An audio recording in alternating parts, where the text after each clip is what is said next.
Madame la ministre a rappelé vendredi dernier, lors du dernier Conseil national des déchets, qu'il n'y aurait pas de charges supplémentaires sur les entreprises. Ce qui m'a fait très plaisir, puisque je me suis dit que j'aurais sans doute une bonne nouvelle à annoncer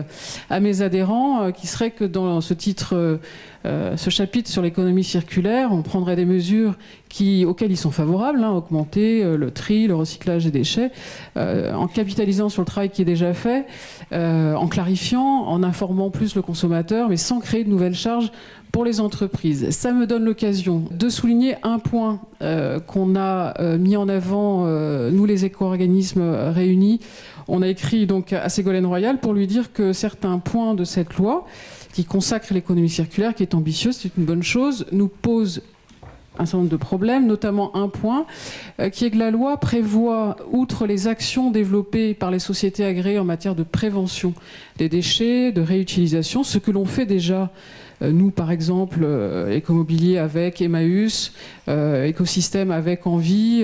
l'emballage avec la modulation des contributions et beaucoup d'efforts avec les entreprises pour réduire le poids des emballages. Au-delà de ça, la loi prévoit une contribution financière aujourd'hui pour financer les actions de prévention, qui est finalement une taxe sur la contribution. Donc, dans le contexte actuel, et compte tenu de ce que j'indiquais tout à l'heure sur le poids de cette contribution dans le prix des produits, je pense qu'il faut bien réfléchir avant d'entériner cette mesure, qui déresponsabilise les metteurs en marché,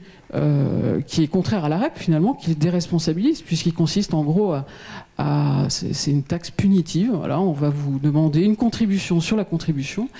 qui déresponsabilise les entreprises, qui est inéquitable, parce qu'elle ne s'applique pas au système individuel, elle s'applique aux éco-organismes. Alors, beaucoup tendance à focaliser effectivement sur les éco-organismes.